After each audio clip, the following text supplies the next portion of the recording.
Sinampal ang kanyang ina sa mismong harapan niya, pinagtutulungan siya ng buo niyang mga katrabaho at halos lahat ng tao ay pinagmamalupitan siya at ang mas malala pa roon ay ang sarili niyang nobya ay nagawa siyang ipagpalit sa mas mataas sa kanya na posisyon at ang hindi katanggap-tanggap ay ginamit lamang siya nito upang umangat. Nagsimula ang kwento sa isang ospital, sa loob ng isang silid kung saan desperadong nakikipaglaban ang mga doktor para sa buhay ng isang pasyente. Nakahiga ang isang binata sa kama, walang malay, habang ang mga nurse ay abala sa pagsubaybay sa tibok ng puso at paghinga nito. Ngunit biglang huminto ang tibok ng puso at paghinga ng pasyente. Agad na pinisil ng doktor ang dibdib ng binata, sabay sigaw sa mga nurse na ihanda ang defibrillator. Nag-ingay ng malakas ang makina sa tabi ng kama, at sa ilang sandali ay biglang tumaas ang presyon ng dugo ng pasyente. Mabilis na napansin ng nurse na bumalik sa normal ang kalagayan ng binata at nagsabing salamat kay Dr. Yayo dahil bumuti ang kondisyon ng pasyente. Habang nagpapatuloy ang trabaho, nagbiro ang isa sa mga nurse sa kanyang kasama. Sinabi niya na si Guo Kyung ay palaging huli at maagang umuwi, dahil anak ito ng deputy head ng ospital. Ibinulong pa niya na pinilit ng doktor ang kanyang nobya na magpalaglag ng bata, at nakipagrelasyon pa ito sa isang babaeng may asawa. Sa kabila ng mga tsismis, ngumiti lang si Kyo at sinabi sa mga kasamahan na gusto niyang magligtas ng mga buhay, kaya mananatili pa siya ng kaunti. Pagkatapos ng ilang oras, tiningnan niya ang walang malay na pasyente at inihayag na matatag na ang kondisyon nito. Handang-handa na siyang umuwi, sinabihan siya ng nurse na kailangan niyang magpahinga ng mabuti. Habang umaalis ang doktor, tahimik siyang sinundan ng tingin ng nurse, sabay bulong sa kasama na sana ay maging asawa niya balang araw si Dr. Kyo. Ngunit pinaalala ng kaibigan na mayroon ng nobya si Kyo. Lumipas ang oras at gabi na nang makauwi si Kyo. Umakyat siya sa kanyang apartment, pagod at sabik na makapiling ang kanyang kasintahan na si Lily. Tiningnan niya ang relo, umaasang hindi pa ito nag-aalala. Napagpasyahan niyang magpahinga ng ilang araw upang makabawi sa kanyang nobya. Ngunit paglapit niya sa pinto, narinig niya ang tinig ni Lily mula sa loob, may kasamang isa pang boses ng lalaki. Natigilan si Kyo, dahan-dahan siyang lumapit, pinakiramdaman ang bawat ingay mula sa banyo. Mula roon ay narinig niya ang tawanan at bulungan ng dalawang tao. Nayanig ang kanyang dibdib sa takot at hindi makapaniwala sa kanyang naririnig. Ang tinig ng nobya ay malinaw na malinaw, at batid niyang may kasama itong iba sa shower. Naglakad siya papalapit, halos hindi makahinga sa kaba. Hindi niya maunawaan kung bakit ito nagawa ni Lily. Tumigil siya sa tapat ng pinto, sinubukang pigilin ang sarili na huwag gumawa ng gulo. Ngunit narinig niyang masayang sinabi ni Lily na kailangan nilang magmadali dahil baka umuwi na ang kanyang kasintahan. Ang boses ng lalaki ay puno ng kumpiyansa at panliligaw, sinabing mas nakakapanabik daw kapag may takot. Naramdaman ni Kyo ang pag-igting ng galit sa kanyang dibdib. At nang marinig niya ang pangalan ng lalaki, tumigil ang kanyang paghinga. Ang nasa loob ay si Guo Shon, isa sa kanyang kakilala sa ospital, at anak mismo ng deputy head. Muling nagsalita si Lily, masayang humihingi ng tulong para maging permanenteng empleyado. Sumagot si Shon na walang problema dahil hawak ng kanyang ama ang desisyon. Doon tuluyang nagdilim ang paningin ni Kyo. Napagtanto niyang ginagamit lamang siya ng babae, at ang lalaking nasa loob ay siyang pinagmula ng mga tsismis sa ospital. Tahimik siyang nakatayo sa labas ng banyo habang naririnig ang masakit na usapan. Ipinagyabang ni Shon na siya ang may kapangyarihan sa ospital, at itinuring niyang walang halaga si Kyo. Sinabi ni Lily na hindi naman niya tunay na minahal ang doktor, kundi nakipagrelasyon lang siya dahil sa awa. Tinawag pa siyang, kawawang ulila, isang salitang tumimo sa puso ni Kyo. Habang nag-uusap ang dalawa, narinig niyang tinanong ni Shon kung totoo bang hindi kilala ni Kyo ang kanyang tunay na ama. Sagot ni Lily na totoo ito dahil kahit ang ina ng doktor ay hindi alam kung sino ang ama ng kanyang anak. Mula sa likod ng pinto, mahigpit na pinigilan ni Kyo ang kanyang galit, ngunit nang marinig ang huling pangungusap, sumabog ito. Mabilis niyang binuksan ang pinto ng banyo at sinugod si Shon. Isang malakas na suntok ang binitiwan niya, at nagulat ang lalaki habang napaatras. Napatigil sandali si Kyo, nanlilisik ang mga mata habang nakatitig sa dalawang nagtataksil. Nanlumo si Lily, at sa gitna ng kaba ay tinawag ang pangalan ni Kyo. Ngunit malamig na sinabi ng doktor na hindi niya inaasahan na magiging ganitong klase ng tao ang babaeng minahal niya.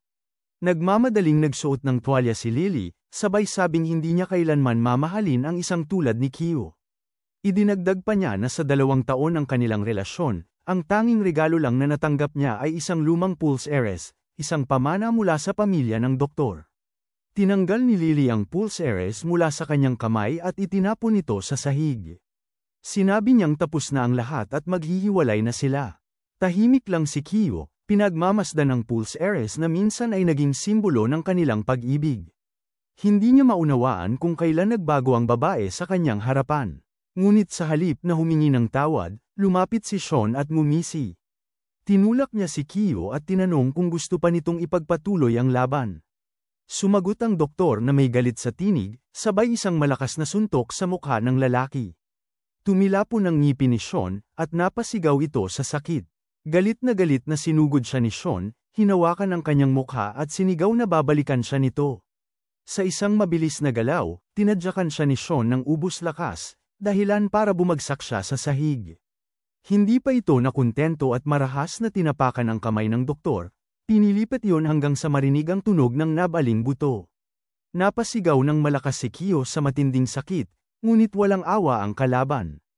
Kinuha ni Sean ang tuwalyang nakabalot kay Lily, niyakap ang babae, at sabay silang lumabas ng banyo na waring walang pakialam sa iniwang wasak na tao sa sahig. Nanatiling nakahandusay si Kyo, halos hindi makagalaw. Sa tabi niya, nakakalat ang Pulse Heiress na minsan ay ipinagmalaki niyang alaala ng pagmamahal, ngayon nagmistulang paalala ng pagtataksil at pagkawasak ng kanyang puso. Unti-unting nagkamalay ang bida, huminga siya ng malalim, may halong takot at pagkalito. Sa loob ng kanyang isipan, lumitaw ang imahe ng isang matandang lalaki, ang pinakamatandang ninuno ng Angkang Ye. Sa buong buhay ng matanda, wala pang sinumang nakaagapay sa kanyang lakas. Bago siya pumanaw, nag-iwan siya ng isang piraso ng banal na kamalayan sa isang jade na Pulse Heiress, na kalaunan ay naging pinakaiingatang pamana ng kanilang pamilya. Nakaupo ang matandang lalaki sa ayos ng meditasyon, nagmamasid sa nanghihinang inapo. Hindi niya inasahan na babagsak sa ganitong kawalan ng dangal ang kanyang lahi. Sa pag-aalala, nagpasya siyang ipasa kay Kyo ang lahat ng kanyang nalalaman. Ipinaliwanag ng matanda na ang mana niyang ibibigay ay dapat gamitin para sa kabutihan, kung gagamitin ito sa maling paraan, magdurusa ang katawan ni Kyo hanggang sa tuluyang hindi na ito mailibing ng payapa. Bigla niyang naramdaman na tila isang matinding kidlat ang tumama sa kanyang katawan. Napahinto siya at napadilat, habol ang hininga. Nasa sahig pa rin siya ng banyo, nanginginig habang pinupunasan ang pawis sa noo. Dahan-dahan siyang bumalik sa katinoan at napagtantong wala na ang mga sugat sa kanyang kamay. Ang mga pasa at hiwa ay tuluyang naglaho, animoy pinagaling ng mahiwagang puwersa. Hindi siya makapaniwala, nakatitig siya sa kanyang mga palad, sinusubukang unawain kung totoo ang kanyang nakikita. Ipinikit niya ang kanyang mga mata, at sa loob ng kanyang isipan ay nagsimulang umikot ang mga sinaunang kaalaman, mga simbolo, mga talisman, at mga mahikal na pananalita na hindi pa niya kailanman narinig. Isa-isa itong nagpakita sa kanyang harapan, mga talisman ng kasawian, ng banal na paggalaw, ng pagpapalayas ng masasamang espiritu, at ng pagbubukas ng makalangit na paningin. Umabot ito sa mahigit 100 uri, bawat isa'y nagliliwanag sa loob ng kanyang kamalayan. Nabalot siya ng takot, hindi niya alam kung ano ang nangyayari sa mundo. Ngunit bago pa siya tuluyang malunod sa pagkalito, tumunog ang kanyang telepono. Sa screen, nakalagay ang pangalan ni Director Bai Bing. Dinampot niya yon at marahang sinagot. Mahigpit ang tinig ng babae sa kabilang linya, iniutos nitong magpakita siya sa ospital kinabukasan ng umaga. Walang nagawa si Kyo kundi sumang-ayon. Habang nakatingin sa kawalan, napansin niyang hindi pa kailanman naging ganoon kagalit ang kanyang direktor. Kinabukasan, maagang pumasok si Kyo sa ospital. Habang naglalakad sa pasilyo, napansin niyang nagtitipon ng ilang empleyado, nagbubulungan. Isa sa mga nurse ang nagsabing nakita nila si Madam Bai, ang pinakabatang chief surgeon sa kasaysayan ng Jongju Hospital. Kilala ito sa kanyang pambihirang husay sa medisina at malamig na ugali. Tahimik siyang dumaan sa kanila, agad nagsuot ng puting uniforme, at nagtungo sa opisina ng direktor. Matagal siyang nakatayo sa harap ng pinto, huminga ng malalim bago kumatok. Narinig niya ang tinig ng babae mula sa loob, malamig at maikli, at pinapasok siya. Pumasok si Kyo, marahang isinara ang pinto. Nakaupo si Baibing sa mesa, tahimik na nakatitig sa mga dokumento. Itinaas niya ang tingin at tinanong kung alam ni Kyo kung bakit siya ipinatawag. Umiling siya, walang masabi. Dahan-daang tumayo si Baibing, inilapag ang hawak na papel, at mariing sinabi na lagi niyang pinahahalagahan si Kyo bilang isang doktor. Ngunit bigla niyang ibinato sa mesa ang mga dokumento at sumabog ang galit. Sa mga papel na yon, nakasulat ang dalawang magkaparehong pananaliksik, ang kay Kyo, at ang isa ay kay Guoshun. Magkapareho ang lahat, maliban sa lagda. Namutla si Kyo habang binabasa yon. Hindi niya alam kung paano nangyari. Ipinilit niyang ipaliwanag na siya mismo ang gumawa ng nasabing pag-aaral, ginugol ang isang buwang walang tulog upang may sulat ito. Idinagdag pa niyang maaring patunayan ni Jiang Leilei, ang kanyang dating nobya, na siya nga ang nagtrabaho rito sa loob ng isang buwan. Ngunit malamig na sagot ni Baibing, walang saysay yun. Ayon kay Bai, si Lily mismo ang nagkumpirma na si Guoshun ang unang nakatapos ng papel. Nabigla si Kyo. Pinipigilan niyang manginig habang hawak ang mga dokumento. Ipinahayag ng direktor na simula sa buwan na yun, tatanggalin siya bilang doktor at ililipat sa nursing department bilang isang ordinaryong tagapag-alaga ng pasyente. Halos hindi siya makapaniwala. Nagmakaawa siya, ngunit mariing tinapos ng babae ang usapan. Lumabas siya ng opisina, mabigat ang mga hakbang, habang sinusundan ng malamig na tingin ng kanyang mga kasamahan sa pasilyo. Ramdam niya ang paghamak sa kanilang mga mata. Tahimik siyang tumayo sa tapat ng elevator. Pagbukas ng pinto, agad niyang nakita si Lily, magkasama sila ni Guoshun. Magkasabay silang lumabas, masaya at walang bahid ng pag-aalala. Pinagmasdan siya ni Sean na may mapanuyang ngiti, sabay sabing tila madalas na silang nagtatagpo sa mga maling pagkakataon. Idinagdag pa nitong si Director Bai ay nasa panig niya, at sisiguruhin niyang tuluyang matatanggal si Kyo sa trabaho. Nanlamig ang pakiramdam ng doktor. Lalo pa siyang naduraj nang marinig niyang sinasabi ni Sean na hindi raw posibleng magkaroon ng kaugnayan si Baibing sa isang tulad niya, masyadong malamig ang babae para makihalubilo sa isang mababang uri. Sa tabi nito, niyakap ni Lily ang lalaki at nagpasalamat sa kanya dahil sa ginawa nitong paraan upang maalis si Kyo bilang intern. Sa sandaling yon, nanatiling tahimik si Kyo. Sa loob niya, umusbong ang galit na hindi niya pa kailanman naramdaman. Naunawaan niyang nilero siya ng 2 taong minsang pinagkatiwalaan niya, at ang babaeng dating minahal ay siyang naging sanhi ng kanyang pagbagsak. Ngunit sa halip na sumuko, nanlamig ang kanyang puso. Sa kanyang isip, malinaw ang naging pasya. Mula sa araw na yon, tiniyak ni Kyo sa sarili na ang magkasintahang yun ay pagbabayaran sa bawat sugat at kahihiyan na ibinigay nila sa kanya. Tinitigan ni Lily ang kasama niyang lalaki at sinabing hindi pa niya ito nakikilala noon. Agad siyang niyakap ng lalaki, at sa malambing na tinig ay sinabi nitong nagpabok siya ng silid sa hotel para sa kanilang dalawa. Nahihiyang sumagot si Lily, sinabihan nitong huwag pag-usapan ang ganoong bagay sa publiko. Ngunit uminit ang ulo ng lalaki at tinanong kung ayaw ba niya ng ganitong pagtrato. Tahimik lamang si Kyo, ngunit sa loob niya ay naglalagablab ang galit nang marinig ang mga salita ng kanyang dating kasintahan. Mahigpit niyang pinisil ang kamao, pinipigilan ang sarili. Naalala niyang may mga kamera sa loob ng elevator, kung magpadala siya sa emosyon, maaari siyang matanggal sa trabaho at tuluyang masira ang kanyang karera bilang doktor. Inisip niyang hindi pa huli ang lahat para maghiganti. Darating din ang tamang oras, at sa oras na yun, wala nang makakapigil sa kanya. Tumunog ang kampana ng elevator, hudyat na narating nila ang kanilang palapag. Pagbukas ng pinto, marahas na hinawakan ni Guoshun ang balikat ni Kyo at tinanong kung saan siya pupunta. Humarap si Kyo, malamig ang tingin, at sinabi lamang na wala siyang pakialam. Mariing binalaan siya ni Sean na magiging mahirap na ang buhay niya sa ospital. Paglabas sa pasilyo, nagsimulang sumigaw si Sean, ipinapahiya si Kyo sa harap ng mga manggagawa. Ipinahayag niyang wala na itong karapatang tawaging doktor dahil isa na lamang itong nurse.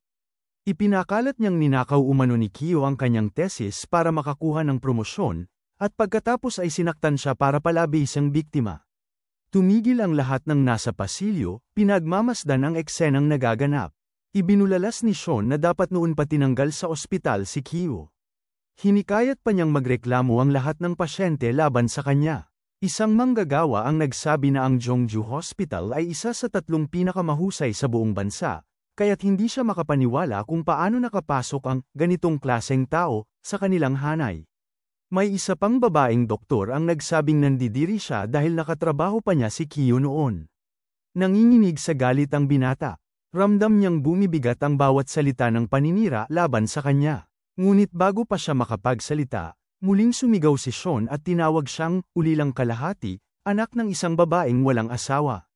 Humagalpak ng tawa ang ilan, habang ang iba na may umiiling sa awa. Hindi na nakayanan ni Kyo ang kahihiyan. Tumalikod siya at mabilis na tumakbo sa pasilyo. Sumigaw ang ilang nurse na ayaw na nilang makatrabaho ang isang kagaya niya. Isang taong marupok at hindi matatag. Huminto siya sa dulo ng pasilyo, humihingal, habang iniisip na kung tuluyan siyang umalis, hindi na siya kailanman makakabalik bilang doktor. Ngunit nang ibabaw ang galit sa kanyang dibdib, nagpasya siyang huwag na lang magtago. Humarap siya sa direksyong naroroon si Sean, at may malamig na determinasyong tumitig dito. Sa gitna ng ingay at panlilibak ng mga tao, marahang lumapit si Kyo. Nang magkaharap silang muli, tinanong niya sa malamig na tinig kung hindi ba ito natatakot sa karma. Napangiti lamang si Sean, may halong pangungutya, at sinabing hindi siya naniniwala sa mga ganoong bagay. Ngunit bago pa man matapos ang kanyang salita, bigla siyang tinamaan ng isang malakas at hindi nakikitang puwersa. Napaatras siya, umuubo ng dugo, at sa lakas ng tama ay bumagsak sa sahig. Napatili ang mga taong nakasaksi. Mula sa kisame, nalaglag ang isang ilaw at bumagsak sa tabi ni Sean, sabay basag ng mga salamin sa paligid. Nagulantang ang lahat, dahan-daang bumangon si Sean, nanginginig sa galit. May dugo sa kanyang labi at sugat sa mukha. Nilapitan siya ng isang nurse, nag-aalalang tinanong kung ayos lang siya. Sumagot siya ng mariin, sinasabing maliit lang ang ilaw pero sobrang sakit ng tama. Agad namang lumapit si Lily, puno ng pag-aalala, at tinulungang tumayo ang kanyang kasintahan. Sa malayo, tahimik na naglakad si Kyo, malamig ang tingin, habang pinagmamasdan ang magkasintahan. Sa pagitan nila, ang tensyon ay tila usok na bumabalot sa paligid. Ngunit hindi pa rito nagtapos ang trahedya. Habang tinutulungan ng mga nurse si Sean, biglang nadulas ang isa sa kanila. Nahulog ang tray na may mga bote ng alkohol, at kumalat ang likido sa sahig.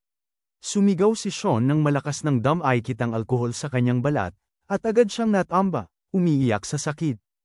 Nagpaikot-ikot ang mga nurse, nagkakagulo sa paghingi ng paumanhin. Galit na galit si Lily, sinigawan ng mga ito na kumuha agad ng wheelchair. Agad nilang sinunod ang utos at inilagay si Sean sa upuang may gulong. Dahan-dahan nila itong itinulak papunta sa elevator. Ngunit paglapit nila sa pinto, bigla itong sumara at tumama sa kanyang binti. Muling napasigaw si Sean sa matinding sakit. Mabilis na tumakbo ang mga gwardya upang hilahin siya palabas, sabay sigawan ng mga tao sa paligid. Biglang nagdilim ang buong pasilyo, nawala ang ilaw, at tanging mga sigaw ng takot ang maririnig. Sa gitna ng kaguluhan, tahimik na nakatayo si Kyo sa di kalayuan, nakatingin sa kanila. Ang mga mata niya ay walang emosyon, malamig at puno ng pagninilay. Sa kanyang isip, malinaw ang isang katotohanan, ito ang kabayaran ng karma. Habang patuloy ang sigawan at takbuhan ng mga tao, naalala niya ang nangyari isang oras bago yun, nang lumitaw sa harap niya ang isang malaking mahiwagang aklat. Sa sandaling yun, tinas niya ang isa sa mga talismang natutunan niya, ang talisman ng swerte. Sa kanyang kamay, muling lumitaw ang maliit na papel na may mga sinaunang titik at mahiwagang guhit. Tahimik niyang tinitigan ito, at sa isang iglap, alam niyang nagsimula na ang unang hakbang ng kanyang paghihiganti. Tahimik na tumalikod si Kyo at naglakad palayo, matatag sa isiping ang kabutihan ay laging mananaig sa kasamaan. Hindi na niya inintindi kung mapapawalang sala siya o hindi. Nagpatuloy siyang maglakad ng kalmado, at sa kanyang bulsa ay nakatago ang isang pirasong papel na may mga nakaukit na mahiwagang simbolo. Sandali siyang huminto, pinakinggan ang malakas na sigaw ng lalaking natatakot sa loob ng elevator. Sa labas ng ospital, sa isang parke na nasa tapat lamang, naglalakad ang mga tao sa landas na malapit sa bakod at lawa. Tahimik na nag-isip si Kiyo habang naglalakad, alam niyang hindi siya maaaring bumalik sa kanyang ina sapagkat malulungkot ito kapag nalaman na siya ay ibinaba mula sa pagiging doktor tungo sa pagiging ordinaryong nurse. Habang siya ay naglalakad, biglang may narinig siyang lagabog ng tubig mula sa gawing kanan. Tumigil siya. Isang batang lalaki ang nahulog sa lawa at nagsimulang sumigaw para sa tulong. Nagkumpulan ng mga tao sa dalampasigan ngunit walang makalapit upang tumulong. May sumigaw na kailangang tumawag ng tulong. Agad na tumakbo si Kiyo at walang pag-aalinlangang tumalon sa lawa. Mabilis niyang sinagwanan ang gitna at inabot ang batang halos lumubog na. Pagkarating niya rito, hinayla niya ito patungo sa pampang habang isinisigaw na kailangan nila ng ambulansya. Nang makarating sa pampang, ibinaba niya ang bata at sinubukang buhayin ito. Wala itong galaw kaya inilapat niya ang kanyang mga kamay sa dibdib nito at sinimulang idiin, paulit-ulit na sinusubukan na muling paandarin ang puso. Ilang sandali pa, bumukas ang mga mata ng bata at nagsimulang umubo, na iluwa ang tubig na nalanghap. Pinahigi niya ito at marahang ay nalalayan. Mahina itong nagtanong kung sino siya, ngunit agad na lumapit ang isang matandang lalaki at isang kasamang lalaki na tumatakbo mula sa kalsada. Agad na niyakap ng matanda ang bata at tinawag itong Xiao. Nanginginig pa ang tinig ng matanda habang pinasasalamatan ang Diyos na ligtas ang kanyang apo. Ipinagtapat ng bata na aksidente lamang siyang nadulas at nahulog sa tubig, pagkatapos ay itinuro ang lalaki na nagligtas sa kanya. Nilapitan ng matanda si Kiyo upang magpasalamat, at inanyayahan siyang dalhin ang bata sa ospital para masuri. Mariing sinabi ni Kiyo na dapat ay mas madalas na kasama ng matatanda ang kanilang mga apo upang maiwasan ang ganitong aksidente. Hindi natuwa ang kasamang lalaki at tinanong si Kiyo kung alam ba nito kung sino ang kanyang kinakausap. Ngunit pinakalma sila ng matanda at inutusan si Xiao na ihanda ang sasakyan para pumunta sa ospital. Bago sila umalis, iniabot ng matanda ang kanyang kamay kay Kiyo bilang pasasalamat at nangakong mas pagbabantayan pa ang kanyang apo. Napansin ni Kiyo na marangya ang kasuotan ng matanda at may suot itong gintong relo, kaya't nasabi sa sarili na marahil hindi ordinaryong tao ang kaharap niya. Ipinakilala ni Kiyo ang sarili ngunit tumanggi sa anumang kabayaran. Gayunman, iniabot ng matanda sa kanya ang isang sobra na naglalaman ng halagang 500,000. Mahinahon ngunit mariing tumanggi si Kiyo, sinabing hindi niya kailangang bayaran ang ginawa niya. Tahimik silang nagkatitigan, at makalipas ang ilang sandali ay bahagyang ngumiti ang matanda at nagsabing ayos lamang iyon. Pinayuhan ni Kiyo ang matanda na agad dalhin ang bata sa ospital at saka nagpaalam. Habang nakatingin sa papalayong anyo ng binata, matagal na napaisip ang matanda. Naalala niyang sa loob ng maraming taon ay nagpatingin siya sa pinakamahusay na mga doktor sa buong mundo, ngunit walang sino man ang nakapagbigay ng eksaktong dahilan ng kanyang karamdaman. Ngayon, sa isang tingin lamang ni Kiyo, tila naramdaman niyang muling binigyan siya ng Diyos ng panibagong pagkakataon upang mabuhay. Sa loob ng sasakyan, tahimik na naupo ang matanda sa likurang upuan at tumingin sa kanyang driver. Nagtanong ang driver kung ayos lamang siya, ngunit ang sagot ng matanda ay isang mahigpit na utos, hanapin nito ang lahat ng impormasyon tungkol sa lalaking nagligtas sa kanyang apo. Samantala, walang kamalay-malay si Kiyo na siya ay pinag-uusapan na. Naglalakad siyang pagod pa uwi, umakyat sa palapag ng kanyang apartment, at pumasok sa kusina. Doon ay nadatnan niya ang kanyang ina, si Chen Jinglan, na may hawak na mangkok ng pagkain. Tinignan siya ng babae at napansin ang kanyang basang kasuutan. Agad nitong inabot ang tuwalya at pinunasan ang buhok ng anak, sabay tanong kung naligo ba siya sa lawa. Ngumiti lamang si Kiyo at umupo sa hapag, tuwang-tuwang na amoy ang nilutong pagkain. Habang kumakain, hiniling ng ina na ikwento niya ang nangyari. Maingat niyang inilapag ang mga chopstick at naglahad, may batang nahulog sa lawa at siya ang sumagip. Ligtas na raw ito ngayon. Habang nakikinig, napahawak ang ina sa sariling dibdib at mahigpit na ipinayo sa anak na huwag kalimutan ang sariling kaligtasan sa tuwing tutulong sa iba. Hindi raw niya kakayaning may masamang mangyari rito. Ngumiti si Kiyo at sinabing magiging maayos ang lahat. Ngumiti rin ang ina, bagaman may bahid ng pag-aalala, at tinawag siyang matigas ang ulo. Nang matapos silang kumain, tinitigan ni Kiyo ang mga lumang litrato sa dingding, mga larawan ng kanilang pamilya noong kabataan ng kanyang ina. Sa mga larawan ay kapansin-pansin na wala na siyang ugnayan sa pamilya ng Chen, Tuluyang naputol ang mga tali at naiwan siyang mag-isa, kasama ang kanyang anak sa kanilang tahimik na buhay. May isa pang taong kinamumuhian si Kyo, ang kanyang sariling ama. Ang lalaking yun ay iniwan ng asawa at anak, at mula noon ay hindi na niya ito muling nasalayan. Sa isipan ni Kyo, isa itong iresponsableng tao, isang nilalang na hindi karapat-dapat mabuhay. Bata pa siya noong una niyang naisip na itanong sa ina ang tungkol sa ama, ngunit sa tuwing binubuksan niya ang usapan, palaging iniiwas ng babae ang paksa. Habang pinagmamasdan niya ito, naunawaan niyang labis na nagpapasakit ng damdamin ng ina ang pag-alala sa nakaraan. Habang naghuhugas ng pinggan si Chen Jinglan, mahina nitong binanggit na magdadala siya ng hapunan para kay Lily, ang kasintahan ng kanyang anak. Matagal na raw silang hindi nagkikita. Samantala, tahimik na pinupunasan ni Kyo ang mesa at nakikinig. Sa tono ng ina, dama niyang may inaasahan itong pag-uugnay muli ng kanilang relasyon. Inamin ng babae na matagal na niyang pinapangarap na mag-asawa na ang kanyang anak, at sana ay magkaroon na siya ng apo. Pumikit si Kyo at nakinig lamang, hindi nagbigay ng tugon. Makalipas ang ilang sandali, mahinahon niyang sinabi na pagod na siya at matutulog na. Pinayuhan siya ng ina na magpahinga. Pagpasok sa kanyang silid, mariin niyang isinara ang pinto. Ayaw na niyang magpatuloy sa pag-uusap.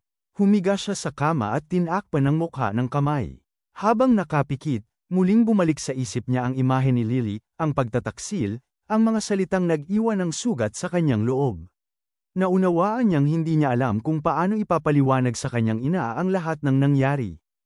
Napabalikwas siya ng higa, paulit-ulit na gamulong sa kama na tila hindi makahanap ng katahimikan.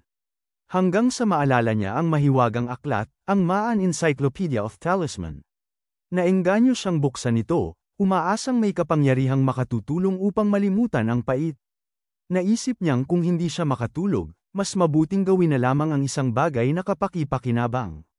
Nanahimik siya sa upuan, isinara ang mga mata, at hinayaan ang sarili na lamunin ng pag-aaral ng mga orasayon at lumang kaalaman.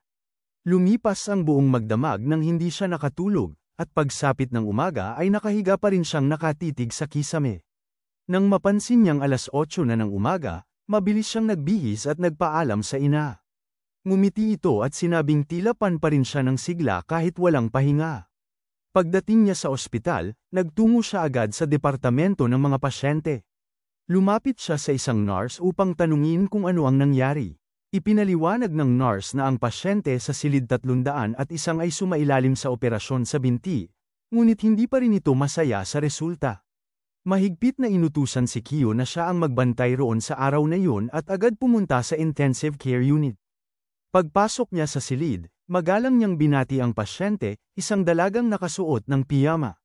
Napansin niya agad ang kagandahan nito. Nagulat ang babae at nagtanong kung siya na ba ang ipinadalang nurse. Ipinakita ni Kyo ang kanyang pagkakakilanlan at mahinahong sinabi na siya nga ang nakatalaga. Tinitigan siya ng dalaga, na tila sinusuri, at bahagyang ngumiti. Napansin niyang kakaiba ang tingin nito sa kanya, malambing at mapanukso. Lumapit ang pasyente, si Lin, at mahinang nagtanong kung ano ang unang pumasok sa isip niya nang makita siya.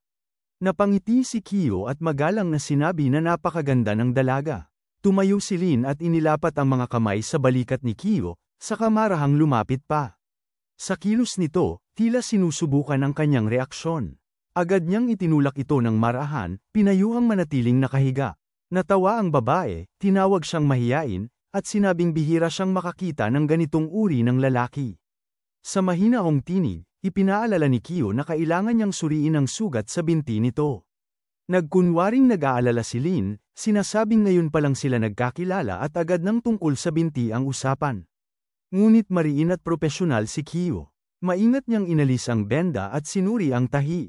Napangiwi ang babae sa sakit habang ipinaliwanag niyang aksidente raw sa sasakyan ang dahilan ng pagkabali ng kanyang buto. Tinignan ni Kyo ang sugat at naisip na tila hindi na kailangan ng isa pang operasyon.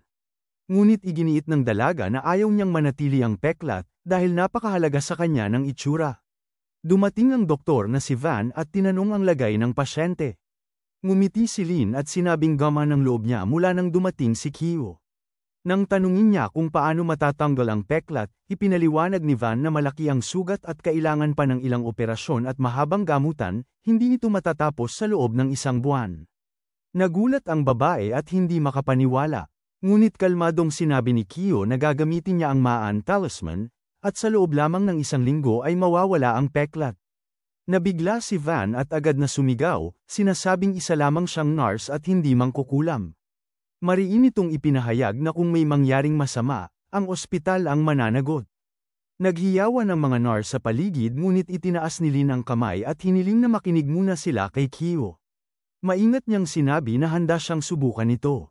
Mariin namang binalaan ni Van ang pasyente, sinasabing alamat lamang ang mga ganoong anteng-anteng at hindi ito makatutulong. Ngunit tumayo si Lin at diretsyong sinabi na gusto niyang mawala ang peklat sa loob ng 1 buwan.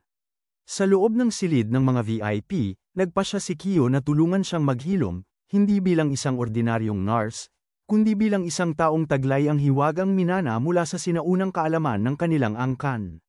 Si Lin ay nagtanong ng may matinding interes tungkol sa talisman na binanggit ni Kyo.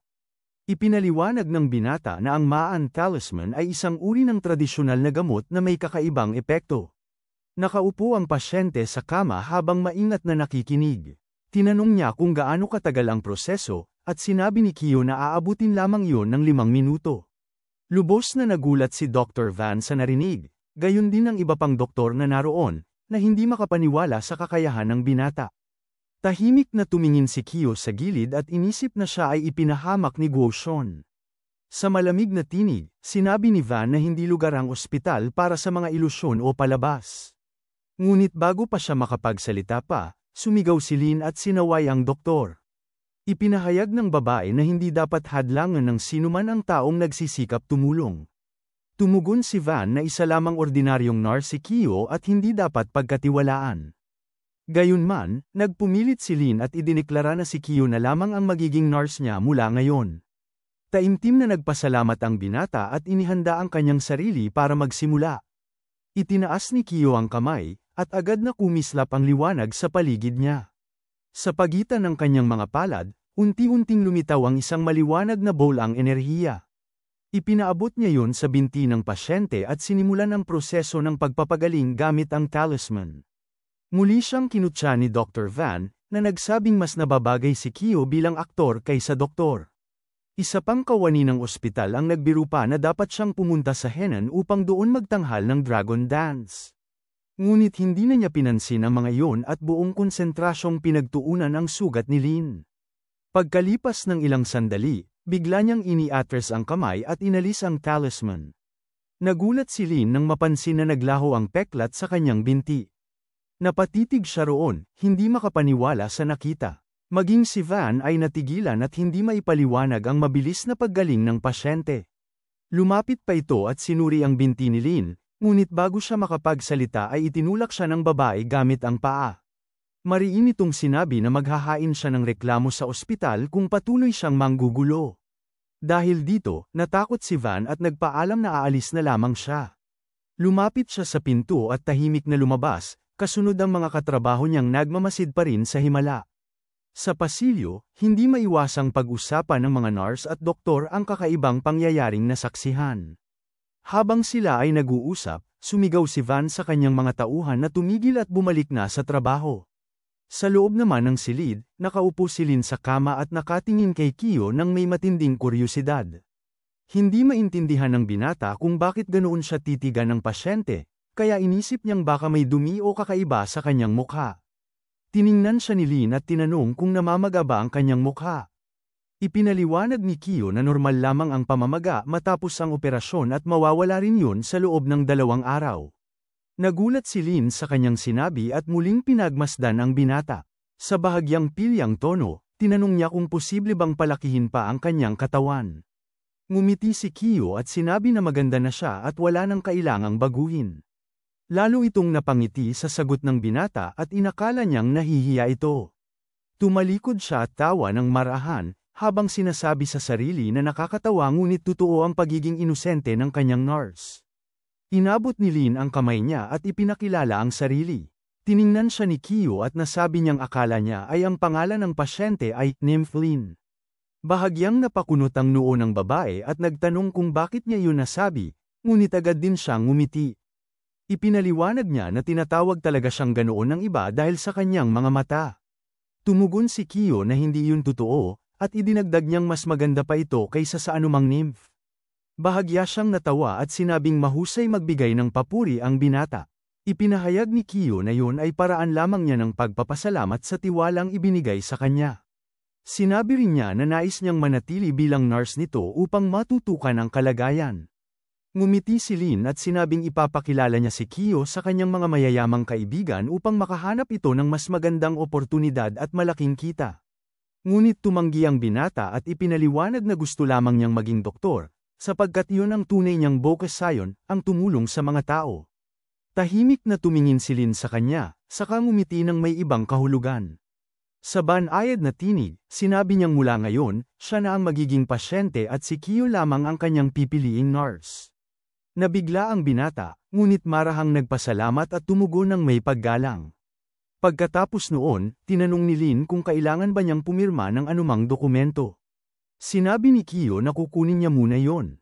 Habang nag-aayos siya, kinuha ni Lin ang kanyang telepono at tinawagan ang isang kakilala upang humingi ng impormasyon tungkol kay Kiyo. Hindi nagtagal, nakatanggap siya ng mensahe na naglalaman ng mga detalye tungkol sa binata. Binasa niya ito ng tahimik at laking gulat nang malaman na ipinanganak si Kiyo sa labas ng kasal at minsan nang nasangkot sa isyong may kinalaman sa pamemeke. Habang nilalapitan niya ang binata, may kumatok sa pinto. Dahan-daang bumukas ito, at pumasok si Guo, na magalang na bumati kay Lin, dala ang malamig ng ngiti at kakaibang presensya na magbabago sa takbo ng kanilang araw. Hindi nagustuhan ni Lin ang bagong dumating na bisita at agad niyang tinanong kung sino ito. Maayos na ipinakilala ng lalaki ang sarili bilang isang siruhano at binanggit ang kanyang pangalan, Guo Xiao. Nabigla si Lin nang marinig yon, tila pamilyar ang pangalan sa kanya. Habang nakatitig sa babae, sinimulan ni Guo na payuhan siya na tanggihan ang gamutan mula kay Kiyo. Sa mga sandaling yon, biglang pumasok si Kiyo sa silid, halatang nagulat at hindi makapaniwala sa nakita. Galit na sinabi ni Guo na dapat palayasin agad ng pasyente si Kiyo, ngunit ngumiti lamang si Lin at sinabing siya mismo ang nagbigay ng masamang impresyon sa sarili. Mariing tumingin si Kiyo kay Guo at sinubukang intindihin kung bakit patuloy itong nakikialam sa kanya. Sa kabila ng lahat, mahinahong lumapit siya kay Lin at hiniling na pag-isipang mabuti ng babae ang desisyong gagawin. Ngunit tumalikod si Lin at tahimik na nagpahayag na pipiliin pa rin niya si Kiyo bilang nurse niya. Galit namang binalaan ni Guo ang babae na kung pipiliin niya si Kiyo, hindi na mananagot ang ospital sa anumang mangyari. Tumayo si Lin at malamig na tinig na nagsabing tila tinatakot na siya ni Guo. Matapos noon, hinarap niya si Kiyo at binanggit ang pangalan nito, na parabang nais niyang iparamdam na hindi siya nag-iisa. Ipinaliwanag niya na kapag nahaharap ang mga tao sa kahirapan, madalas silang nagiging mabangis at handang gawin ang lahat upang mabuhay. Ngunit kahit nahirapan si Kiyo, nanatili itong may dangal at hindi nagbago ang pagkatao. Alam niyang binubuli ang binata at tinanong kung nauunawaan ba nito ang kanyang sinasabi.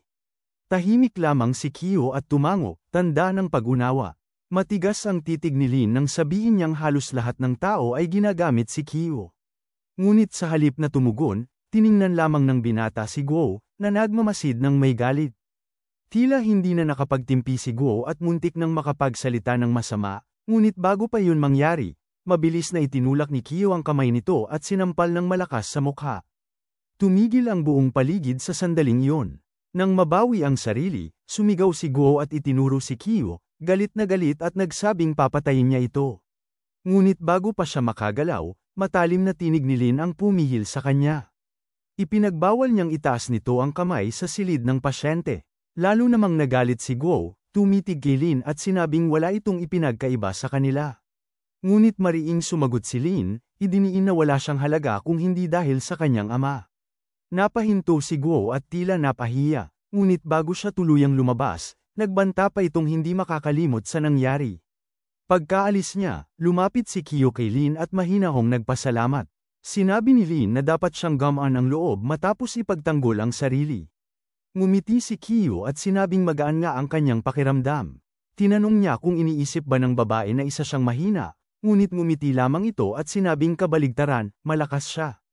Ipinaliwanag ni Lin na bagamat bata pa si Kyo, wala itong pera o kinabukasan sa ngayon. Gayunman, pinuri niya ang determinasyon nito. Sinabi niyang hindi siya humahanga sa kapangyarihan o kayamanan, kundi sa kakayahan ng isang tao na ipaglaban ang sarili. Idinagdag pa niya na tulad sa larong ajedrez, kahit ang baguhan ay maaaring talunin ng Grandmaster kung marunong gumalaw ng tama. Tumingin siya ng direkta sa binata, at sa mapayapang tinig ay sinabi na marami na siyang pinagdaanan sa buhay. Ibinahagi niyang natutunan niyang ang mga taong mataas ang katayuan ay kadalasang mas takot kaysa sa mga nasa ibaba. Ang mas mataas na ranggo ay nangangahulugang mas maraming pera, ngunit mas maraming panganib din. Ngumiti siya at sinabing darating ang panahon na si Kyo ay magkakaroon ng sapat na karanasan upang harapin ang ganitong uri ng mundo. Tahimik lang na nakinig si Kyo at hindi nagsalita. Marahang ipinatong ni Lin ang kanyang kamay sa ulo ng binata at sinabi na mula ngayon, siya na ang bahala rito. Sa mahinaong boses ngunit may bigat ng pangako, idineklara niyang sinumang mananakit kay Kyo ay siya mismo ang papatayin. Nakaupo si Kyo sa sahig, tinapak ang binti ng babae, at pagkatapos ng ilang sandaling pag-iisip, taos-pusong nagpasalamat. Bahagyang ngumiti si Lin, saka bumulong ng ilang salitang tila siya lang ang nakakaunawa. Pagkatapos, tumingin siya kay Kyo at sinabing hindi sapat ang isang simpleng pasasalamat. Sa may halong biro, sinabi niyang buksan nito ang bibig, dahilan upang kabahan ang binata. Ngunit agad siyang ngumiti at sinabing nagbibiro lamang siya. Pagkaraan, inabot niya ang isang dokumento at hiniling na pirmahan yun bilang opisyal na kasunduan sa pagitan nila. Tinanggap ni Kyo ang papel at napagtantong opisyal na siyang may bagong trabaho. Masaya si Lin at agad na nagtanong kung maaari na bang gamutin muli ang kanyang binti. Ipinaliwanag ni Kyo na nagsisimula na ang proseso ng pagpapagaling at hindi dapat labis na mapuwersa ang sugatang bahagi. Gayunman, sinabi niyang maaari na itong lumabas upang magpahangin. Mabilis na tumayo si Lin, tuwang-tuwa at agad na sumakay sa stroller. Sa labas ng ospital, maingat siyang itinulak ni Kyo sa daan, habang taas kamay na tinatanggap ng babae ang simoy ng hangin. Sa di kalayuan, papalapit naman ang isang matandang babae dala ang isang supot ng pagkain. Si Ken, ang ina ni Kyo, yun, na nagpa siyang sorpresahin ang kanyang anak at ang nobya nitong si Lily, sa paniniwalang magkakasama pa sila. Ngunit nang makita niya ang tanawin, natigilan siya. Sa halip na si Lily, isang hindi kilalang babae ang kasama ng anak niya. Lumapit siya sa isang kakilala at nagtanong kung sino ang babae. Sa mismong sandaling yon, dumating si Lily, dala ang malamig na ekspresyon. Mariin siyang pinagsabihan ni Ken na dapat ay naghahanda na sila sa kasal, ngunit mariing itinanggi ni Lily at ipinaliwanag na hindi na niya kayang ituloy yun dahil sa isyong kinasangkutan ni Kyo, ang paratang ng pamemeke. Nabigla si Ken, natakot sa posibilidad na mawala ng trabaho ang kanyang anak. Habang lumalalim ang usapan, malinaw na sinabi ni Lily na gusto na niyang makipaghiwalay. Hindi napigilan ni Ken ang sarili, dali-dali siyang lumapit kay Go, na noon ay palabas ng ospital, at nagmakaawa na bigyan pa ng isa pang pagkakataon ang kanyang anak. Nangakong magbabayad siya ng anumang halaga, basta't mapanatili lamang ni Kyo ang kanyang trabaho, hindi alintana kung anong kapalit ang kailangan niyang tiisin. Bigla na lamang tinamaan ng lalaki ang babae sa mukha at galit na sumigaw na kinopya raw ni Kyo ang kanyang disertasyon kaya't hindi ito karapat-dapat bigyan ng pangalawang pagkakataon. Sa lakas ng tama, nabitawan ni Chen ang dalang bar aisles ng pagkain at kumalat ito sa lupa. Nainis ang dalaga at inirapan ng lalaki dahil sa baho ng pagkain kumalat. Galit na inutusan ni Go ang babae na alisin ang kalat sa harap ng ospital.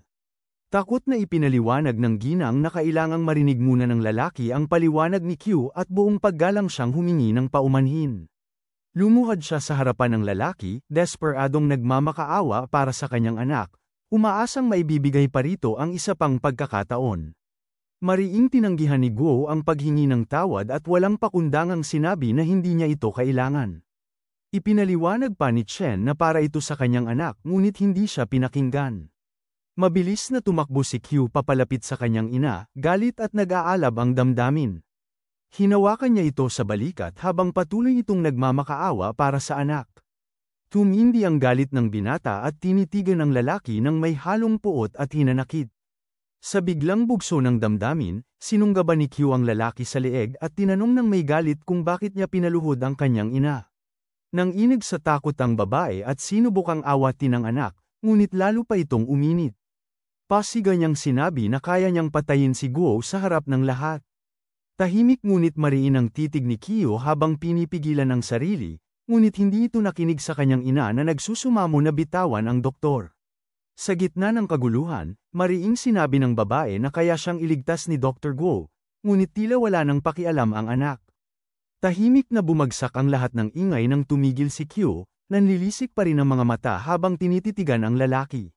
Sinapo ni Guo ang ulo niya at galit na sinabi na wala nang puwang sa ospital ang mga katulad ni Q. Tumakbo palayo ang binata, ngunit hinabol siya ng ina upang humingi ng paumanhin kay Guo at inalok ng pera bilang kabayaran. Ngunit sa halip na tanggapin, muling sinampal ni Guo ang babae at galit na sinabi na huwag siyang ituring na parang sariling anak. Mariin niyang idineklara na hindi niya mapapatawad si Q at sisirain niya ang buhay nito. Sa sandaling yun, dumating si Q, galit at handang lumaban. Sa matinding puot, sinuntok niya si Guo ng buong lakas. Bumagsak ito sa lupa, nanlilisik ang mata at puno ng galit. Muling sinunggaban ni Q ang lalaki sa leeg gamit ang dalawang kamay at sinakal ito ng buong puwersa. Natigilan sa takot si Lily habang pinagmamasdan ang eksena, takot na baka may mapatay. Napapikit si Chen, nanginginig at hindi makagalaw. Galit na nagsalita si Q, sinabing pagbabayaran ni Guo ang lahat ngayong araw. Pilit na iginigiit ni Guo na may mga kamera sa paligid, ngunit hindi na ito pinansin ng binata. Nagsisigaw na ang ina, umiiyak at pinipigilan siya, samantalang si Lily ay dali-daling tumawag ng seguridad. Muli, pinakawala ni Q ang lalaki at napahandusay ito sa lupa, halos mawala ng malay. Lumapit si Q at inapakan ang kamay ng lalaki, pinipigilan ito ng buong lakas habang sinisigawan na ninakaw niya ang kanyang nobya at disertasyon.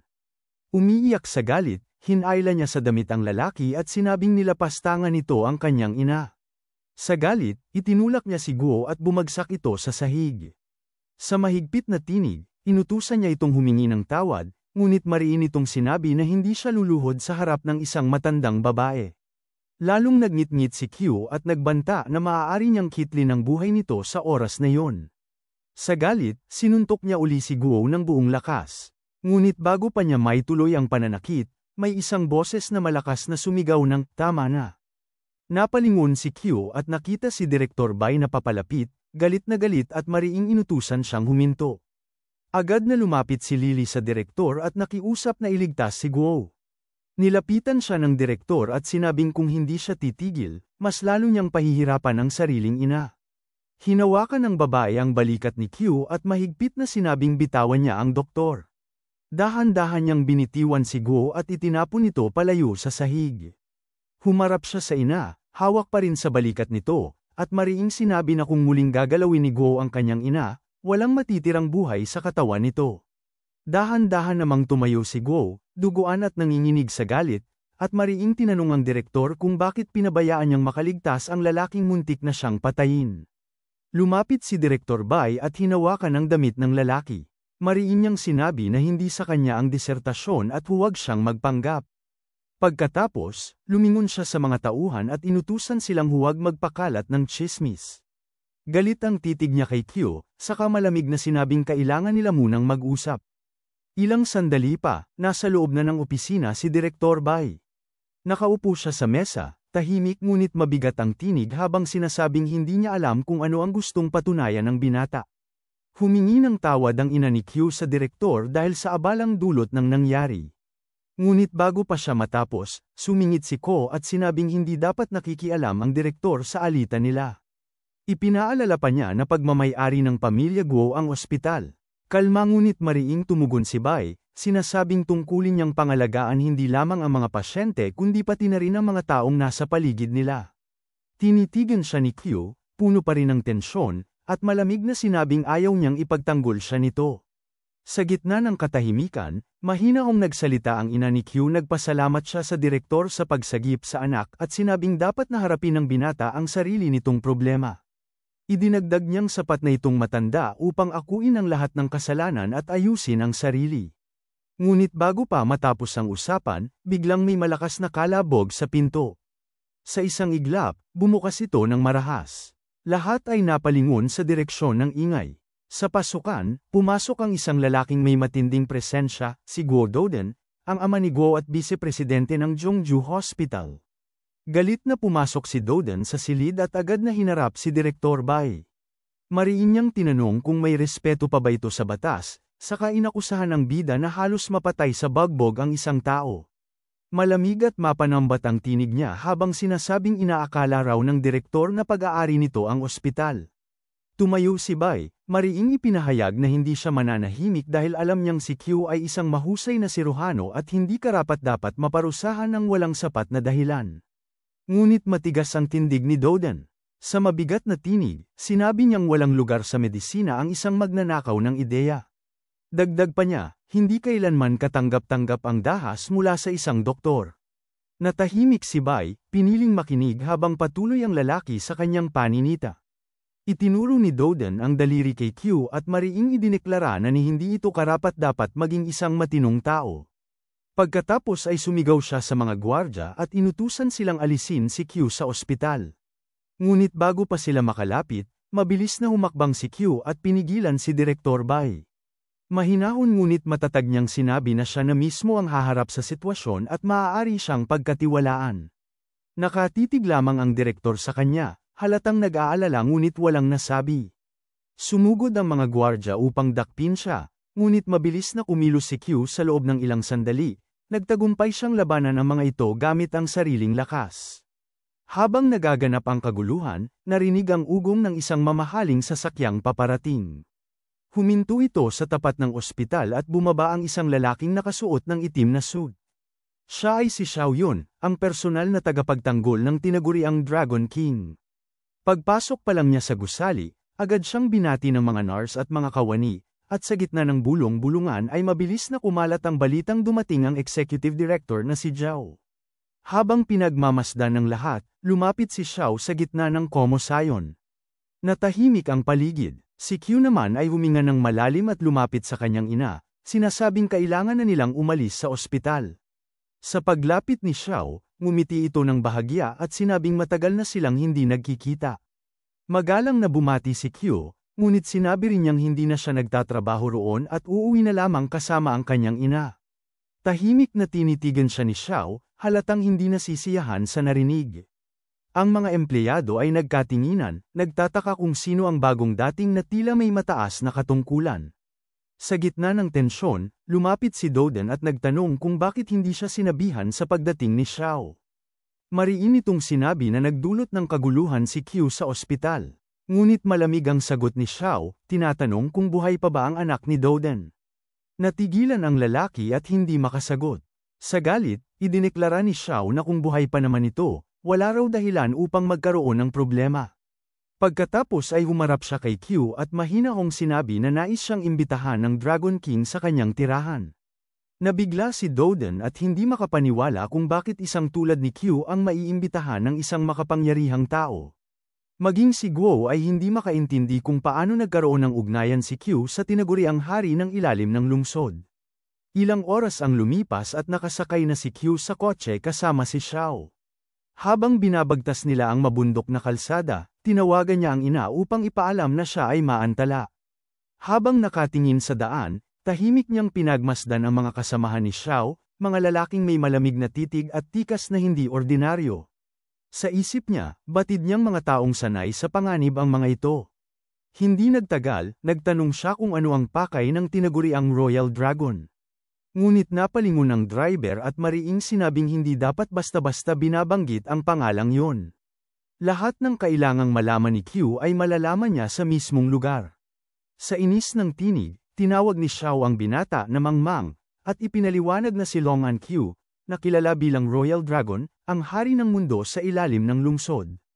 Isa itong mandirigmang nakamit ang titulong Tiger, gamit lamang ang sariling kamao. Habang nakaupo sa likuran, mariing tumango si Q, nagsasabing nakita niya ito kamakailan. Tumugon ang driver na siya ang personal na tagapagbantay ng nasabing pinuno at malapit na silang makarating. Sa ilang sandali pa, Tumigil ang kotse sa harap ng malawak na tarangkahan ng isang gusaling nakatago sa pagitan ng kabundukan. Pagbaba nila, yumuko ang mga bantay at binati si Xiao bilang Brother Xiao. Inutusan niya si Q na sumunod at itinuro ang daan. Magkasabay silang pumasok sa hardin ng mansyon, kung saan matatagpuan ang isang matandang lalaki na abala sa pagsusulat ng kaligrapiya sa ibabaw ng mesa. Tahimik ang paligid, tanging tunog ng brush at ihip ng hangin ang maririnig. Pinaalalahanan ni Xiao si Q na huwag istorbohin ang Royal Dragon, ngunit hindi naiwasang mapako ang tingin ng binata sa ginagawang kaligrapiya ng matanda. Sa kanyang paglapit, napansin niyang ang bawat hagod ng tinta ay may bigat, matatag, at puno ng damdamin. Mahinang bulong ang lumabas sa kanyang labi, sinabing ang mga titik ay tila may lungkot. Napatingin ang matanda at bahagyang nanginig ang kamay sa pagkagulat. Muling tumingin siya sa kanyang panauhin, may halong inis sa mga mata. Mabilis na hinawakan ni Xiao ang ulo ni Q at pinilit itong humingi ng tawad, ngunit nakatingin lamang si Moon, ang tinatawag na Royal Dragon, at malamig na nagtanong kung bakit niya nasabing malungkot ang kanyang sining. Sa mahinahong tinig, ipinaliwanag ni Q ang kanyang obserbasyon. Binanggit niya ang kwento ni Shin Kiji, at sinabi na ang kaligrapiya ng matanda ay puno ng lakas, matalim at malawak ang galaw, ngunit may taglay na bigat at lungkot, isang anyo ng diwang salungat sa payapang puso ng isang makata. Para sa kanya, ito ay tulad ng diwa ng isang general na parang tigre, tumatakbo sa libu-libong milya, nagtataglay ng walang hanggang hangarin sa tagumpay. Tahimik na pinagmasdan ni Moon ang binata, saka unti-unting natawa ng malakas. Natuwa siya sa kabatirang ipinamalas ni Q sa ginhawa ng loob, pinuri niya ito sa pagkakaroon ng matalim na mata. Napangiti naman si Q at nagsabing natatakot siya sa karunungan ng matanda. Ngunit biglang tumigil sa pagtawa si Moon at seryosong tumingin sa kanya. Sa malamig na tinig, sinabi niyang siya mismo ang tumawag sa binata dahil kailangan niya ng tulong nito. Natahimik si Q, napatingin sa Royal Dragon, at sa loob ng ilang saglit ay naramdaman ang bigat ng sandali. Sa ilalim ng katahimikan ng hardin, malinaw niyang narinig ang tinig ng matanda habang sinasabing kailangan niya itong pagalingin. Nanatiling tahimik si Q, nakatingin sa kanya ng may halong takot at paggalang, habang hinihintay ang susunod na sasabihin ng hari ng ilalim ng lungsod. Tumalikod si Moon kay Q at nagsimulang magsalita ng mabigat. Sa loob ng maraming taon ay nilaibat niya ang mga ospital at mga tanyag na manggagamot, ngunit wala ni isa sa kanila ang nakatukoy sa kanyang karamdaman. Si Q lamang ang siyang unang nakakita nito sa isang tingin pa lamang. Ipinaliwanag ni Q na wala siyang tiyak na kaalaman tungkol sa kalagayan ng matanda, at hindi rin siya sigurado kung magagawa niyang pagalingin ito. Ngumiti si Moon at sinabing kung hindi siya magtagumpay, marahil ay dumating na ang kanyang oras, at hindi niya ito sisisihin sa kahit anong paraan. Tahimik na tumingin si Q sa matanda, bakas sa kanyang mga mata ang kaba at paggalang. Lumapit siya at marahang sinabing nais niyang suriin ang kondisyon nito. Marahan niyang ipinatong ang kanyang mga daliri sa pulso ng matanda, pinakinggan ang tibok, at bigla siyang nabigla sa kanyang naramdaman. Ang kamay ng matanda ay tila wala ng buhay, malamig na parang galing sa nagyayelong silid. Hiningi niya ang kaliwang kamay ng pasyente, at sa pagkakataong yun, dama niya ang sobrang init nito, parang naglalagablab na apoy. Matamang pinagmasdan ni Moon ang binata habang tahimik itong nag-iisip. Matapos ang ilang sandali, sinabi ni Kiyo na ang karamdaman ng matanda ay napakalubha, at marahil ay 7 araw na lamang ang nalalabi sa kanyang buhay. Isang lalaki sa tabi ang mabilis na tumakbo papalapit at sinigaw ang kalokohan yun. Ngunit nanatiling kalmado si Q, ipinaliwanag niya na ang sanhi ng karamdaman ay tila hindi karaniwang sakit, kundi isang uri ng lason. Tahimik na umupo si Moon at nagsabing sa loob ng 6 na buwan ay naramdaman niya ang tila banggaan ng yelo at apoy sa loob ng kanyang katawan. Ipinaliwanag ni Q na hindi ito ordinaryong lason, kundi isang uri ng itim na mahika na nakatago mismo sa dugo, kaya't hindi ito matukoy ng mga karaniwang paraan ng medisina. Muling tumango si Moon, at sa kanyang tinig ay naroon ang pagkagulat at paghanga, sapagkat ang lahat ng sinabi ni Kiyo ay tumutugma sa mga sintomas na kanyang naranasan, ang matinding pananakit ng tiyan, ang labis na ginaw, at ang pakiramdam na parang nakakulong siya sa yelo sa loob ng 3 taon. Ngunit ngayon, ang kanyang katawan ay nagiging maislan sa init, kabaligtaran ng dati. Sinabi ni Q na ang lasong dumadaloy sa dugo ng Royal Dragon ay tinatawag na yin-yang poison. Napatigil si Jiang sa tabi at mariing sinabi na kung alam nila ang uri ng lason, tiyak na may paraan upang ito'y malunasan. Napaisip si Q ng malalim. Sa kanyang alaala ay muling sumagi ang isang sinaunang teknik na tinatawag na pagbubukas ng mata ng langit. Ipinaliwanag niya na sa noo ng tao, sa itaas ng gitna ng mga kilay, ay naroon ang tinatawag na ikatlong mata. Kapag ito ay nabuksan, nakikita ng isang tao hindi lamang ang katotohanan kundi pati ang mga bagay na nakatago sa likod nito, ang mga lihim ng kalikasan at ng katawan. Sa sandaling ganap na maasa ang mata ng langit, nagkakaroon nito ng kakayahang makita ang kapalaran at kamalasan. Napag-isip-isip ni Kyo na kung ang lason ay nakatago sa dugo bilang isang manipis na ahas ng yin at yang, maaari niyang gamitin ang teknik na yun upang matagpuan ito. Pinagmasdan siya ni Moon nang may pag-usisa at tinanong kung natukoy na niya ang paraan ng paggagamot. Ipinaliwanag ni Kyo na tanging 3 tao sa mundo ang marunong ng teknik na yun, mga nilalang na halos ituring ng banal. Binanggit niya ang tagapagbantay ng bundok na si Wanlang, at ang buhay na Buddha ng palasyo ng langit sa Tibet, na maaaring makatulong sa pagpapagaling ng Royal Dragon. Habang nagbibiyahe sa kalsadang probinsya sakay ng kotse kasama si Zhao, tahimik na nag-isip si Kyo kung sino ang posibleng may kagagawan ng pagkalason sa hari ng ilalim ng lungsod. Kanina lamang, nang suriin niya ang katawan ng pasyente, napansin niyang may marka ng asul sa likod nito, palatandaan ng malalim na sumpa. Bago siya magsimula, binalaan niya ang matanda na maaaring masakit ang proseso. Tumango si Moon at sinabing handa siyang tiisin ang lahat.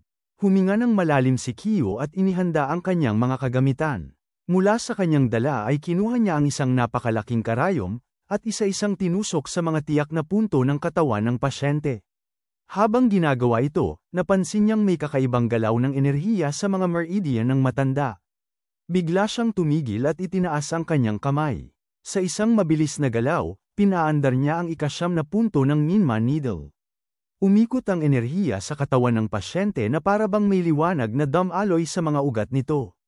Mula sa gilid ay napasigaw si Jiang sa tuwa, nag-aalala kung ayos lamang ang Royal Dragon. Ngunit nang tumingin sila sa likod ng matanda, naglaho ang markang bughaw, malinis na muli ang balat nito. Ipinaliwanag ni Kyo na sa loob ng 1 buwan ay ganap nang makakawala sa panganib ang Royal Dragon. Gayunman, kailangang makahanap sila ng isang taong may kakayahang buksan ang bintana ng langit upang tuluyang mapawi ang sumpa. Tumango si Jiang at niyakap ang matanda, saka nagsabing siya mismo ang hahanap sa buhay na Buddha sa disyerto. Nagpasalamat si Moon sa kanya ng taos-puso. Habang nagmamaneho si Kyo sa kalsadang paakyat sa kabundukan, tanaw niya sa malayo ang mga ulap na tila nakabitin sa pagitan ng mga tuktok. Ipinaalala niya sa driver na wala nang dapat ipagpaliban, dahil kung lalampas pa sa 1 buwan, wala nang makapagliligtas sa Royal Dragon. Tumugon si Jiang ng mariin, sinasabing gagawin niya ang lahat sa lalong madaling panahon. Habang umaandar ang sasakyan, tinanong ni Kyo ang tungkol sa tinatawag na listahan ng mga tigre, kung saan nangunguna ang Royal Dragon. Ipinaliwanag ni Jiang na yun ay parang katumbas ng listahan ng Forbes magazine, ngunit imbes na kayamanan, sinusukat doon ang kapangyarihan ng mga mandirigmang nagtataglay ng lakas at impluwensya sa buong lungsod, at sa tuktok ng lahat ng iyon ay ang walang kapantay na Royal Dragon. Ipinaliwanag ni Jiang kay Kyo na ang listahan ng mga dragon at listahan ng mga tigre ay mga ranggo rin, kung saan nakatala ang mga pinakamahuhusay na mandirigmang alagad ng sining militar. Lahat ng kabilang dito ay mga martial artist na may pambihirang kakayahan. Ayon kay Jiang, ang listahan ng mga tigre ay ina-update tuwing 5 taon. Sa panahong yun, nagtitipon ang mga maestro ng sining militar sa templo ni Confucius at naglalaban sa isang malawak na paligsahan. Mula roon ay pinipili ang 30 pinakamahusay, at binubuo ang opisyal na talaan. Noong una, ang Royal Dragon ay nasa ika-12 pwesto sa talaan ng mga tigre. Habang naglalakbay sila sa kalsada, tinanong ni Kyo ang tungkol naman sa listahan ng mga dragon. Ipinaliwanag ni Jiang na ang talaang yun ay mas bihirang ina-update, 1 beses lamang sa loob ng 10 taon. Sa pagkakataong yun, ang mga pinakamalalakas na mandirigma mula sa iba't ibang panig ng mundo ay nagtitipon sa kabundukan ng Donggu upang haminin ang sinumang kabilang sa talaan ng mga dragon. Ang makapasok dito ay itinuturing ng dakilang maestro ng sining militar. Habang nagpapatuloy ang kanilang biyahe, sinabi ng driver na ang mga nasa ikalawa at ikatlong pwesto sa talaan ay sina Wooden at El dagdag pa ni Jiang, ang ikaapat na pwesto ay hawak ng abot ng templo ng Dal Tianlong, at ang nangunguna sa lahat ay ang mandirigmang nagngangalang Xiaoju, mas kilala bilang Hilagang Diyos ng Digmaan. Siya ay isang general na may utos sa milyon-milyong sundalo at may malawak na kapangyarihan sa hukuman ng estado. Habang bumabaybay ang sasakyan sa paakyat na daan, ikinwento ni Jiang na 10 taon na ang nakalilipas, sa bundok Tai, nagawang talunin ni Xiao ang lahat ng kanyang mga katunggali. Ngayon, 35 taong gulang na siya, ngunit ang kanyang lakas ay sinasabing malapit nang maabot ang antas ng banal. Noon, nang una siyang may sama sa talaan ng mga pinakamahusay na mandirigma, siya ay 25 taong gulang pa lamang. Napaisip si Qiu habang pinapakinggan ang kwento. Muling nagsalita si Jiang at sinabi na kung magpapatuloy ang paglakas ni Xiao, maaari na itong mapabilang sa listahan ng mga Diyos, ang pinakamataas na ranggo sa lahat. Nabigla si Qiu sa narinig. Ipinaliwanag ng driver na kakaunti lamang ang nakakaalam tungkol sa talaang yon, sapagkat ina-update ito isang beses bawat 30 taon, kung saan nagsasama-sama ang mga dalubhasa sa antas Diyos upang magtagisan ng lakas para sa karangalan ng pagiging Diyos ng sining militar. Habang tumatakbo ang sasakyan, nagpatuloy si Jiang sa pagmamaneho at sinabi na hindi niya alam kung saan susunod na lalaban si Xiaoju para ipagtanggol ang kanyang titulo bilang dragon. Sa isip ni Qiu, nabubuo ang interes na saksihan mismo ang mga mandirigmang kabilang sa talaan ng mga Diyos. Ngunit nang mapansin yun ni Jiang, ngumiti lamang siya at pinakalma ang binata, na hindi naman naghahangad ng tunggalian sa kaninumang nasa listahan. Maya-maya, dumating sila sa ospital. Pagbaba nila, pinaalalahanan ni Jiang si Qiu na kung sakaling lumala muli ang kalagayan ng Royal Dragon, kakailanganin pa rin ang tulong niya. Tumango si Qiu at sinabing maaari siyang kontaken anumang oras. Pagkatapos nito, nagpaalam siya at pumasok sa loob ng ospital. Tahimik niyang tinahak ang mahabang pasilyo, hanggang sa marating ang silid na kanyang pakay. Maingat niyang binuksan ang pinto at inihayag ang kanyang pagdating. Nabigla siya nang makita ang pasyente, isang dalagang nakaupo sa sopa, si Lin. Pagkarinig ng tunog ng pagbukas ng pinto, bahagyang lumingon ang babae at tila nagulat nang makita siya. Namula ang mukha ni Qiu nang mapansin niyang walang suot na pang-itaas ang dalaga. Nagulat si Lin nang matanto ang sarili at agad na napasigaw sa hiya. Mabilis na nilapitan ni Qiu ang babae at tinulungan itong isuot at ipitin ang mga butones ng damit. Sinabihan niya itong humingi na lamang ng tulong sa nurse sa susunod. Ngunit sa halip na lumayo, inabot ni Lin ang kamay niya, hinawakan ang kanyang mukha, at bahagyang itinapat ang daliri sa labi niya na tila sinasabing manahimik. Lumapit pa siya at niyakap ang binata, at sa isang iglap ay idinikit ang kanyang katawan dito. Sa mainit na sandaling yon, namutla si Qiu, hindi malaman kung ano ang gagawin. Umakyat si Lin sa kanyang kondongan at ngumiti ng may kasamang tukso. Sa tinig na malambing ay sinabi nitong nais niyang maging kabiyak niya. Nabagabag si Qiu, nahihirapan siyang itago ang pagkailang, ngunit sa dulo, mahina niyang tinugon ang babae at pumayag. Ngunit matapos yon, biglang natawa si Lin. Pinagmasdan niya si Qiu mula ulo hanggang paa at sinabing napakadali nitong paikutin. Doon lamang napagtanto ng binata na niloloko siya ng dalaga. Lumapit si Lin upang ayusin ang kanyang pang-itaas na damit at hiniling kay Qiu na tulungan siyang hanapin ang mga butones na nalaglag. Habang tinutulungan niya ito, sinabi ni Lin na hindi niya naresolba ng sapat ang isyu kay Go kanina. Tahimik na inabot ni Qiu ang isang tasa ng inumin at ibinuhos ito mula sa pitchel. Ipinagpatuloy ni Lin na lahat ay nakaalam na binugbog niya si Dr. Go, at binigyang diin na minsan, ang isang sandali ng kahinaan ay maaaring maging kapahamakan. Sa kabilang silid ng ospital, ang binugbog na si Go ay nakahandusay pa rin sa kama, napapalibutan ng mga kagamitan medikal. Tumakbo si Lily papalapit at masayang sinabing nagising na ito. Ngunit sa halip na matuwa, biglang nagalit si Go at sinigawan ang dalaga na lumabas. Napatigil si Lily at nagsimulang umiyak, habang patuloy siyang pinapalayas ng lalaki. Sa galit nito, sinisi niya ang babae, sinasabing lahat ng nangyari ay dahil sa kanya. Tumindig si Go, binalutan ng benda ang katawan, at sa matinding puot ay sumigaw na ipaghihiganti niya ang nangyari, at papatayin niya ang buong pamilya ni Q pagsapit ng gabi. Bumalik si Kyo sa kanilang tahanan, pagod at tahimik. Pagpasok niya sa bahay, sinalubong siya ng kanyang ina at agad na nagtanong kung ginugulo siya ni Go at ng pamilya nito. Ngumiti lamang si Kyo at sinabing maayos na ang lahat, sapagkat alam niyang hindi na siya guguluhin ng direktor. Lumapit si Kian, ang ina, at niyakap ang anak ng mahigpit. Sinabi nitong dumating kanina si Ginoong Xiao at nagpadala ng isang kahon, isang espesyal na regalo mula mismo sa Dragon King.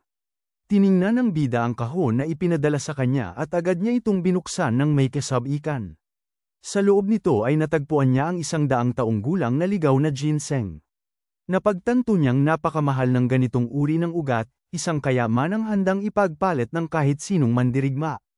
Alam niyang sinadya ng Dragon King na ipadala ito dahil tiyak nitong mauunawaan niya kung paano ito gamitin. Habang hawak ang sinaunang ugat, dama niya ang napakalakas na enerhiya nito. Bitbit ang kahon, sinabi niya sa kanyang ina na pagod na siya at magpapahinga na. Ipinilit ng babae na kumain muna siya habang mainit pa ang pagkain, ngunit dumiretso ang binata sa kanyang silid at isinara ang pinto. Doon, mag-isa niyang inihanda ang sarili sa pagsasanay. Tahimik niyang pinaganya ang 9 Revolution Divine Dragon Technique sa loob ng kanyang katawan. Habang binabasa niya ang aklat, napaisip siyang tunay ngang tila mapagmataas ang pangalan ng teknikong yon. Nakasaad doon na ang sinumang makakaperpekto nito ay magiging halos di madaig. Bagaman wala pa siyang karanasan sa kultibasyon, nagpa siyang subukan. Kinuha niya ang ugat ng ginseng at mabilis na kinain yun. Pagkatapos, pumikit siya at pumasok sa malalim na pagninilay, inuulit sa isipan ang mga aral tungkol sa paghinga, kalikasan, at enerhiya. Habang nakaupo sa kalmadong posisyon, naramdaman niya ang kakaibang daloy sa kanyang mga ugat.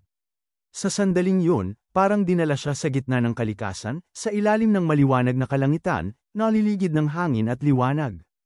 Alam niyang kung wala ang 100 taong gulang na ginseng, hindi niya maabot ang ganitong antas ng pagdama. Kaya't nagpatuloy siyang sumipsip ng enerhiya, marahan ngunit matatag. Sa katahimikan, inilapit niya ang mga kamay sa dibdib at huminga ng malalim. Nang buksan niya ang mga mata, sumiklab ang kakaibang liwanag sa kanyang harapan, tila isang nagliliyab na bola ng kapangyarihan. Pinisil niya ang kamao at dama niyang nag-uumapaw ang lakas. Noon niya naunawaan na tuluyan na siyang naging isang ganap na mandirigma.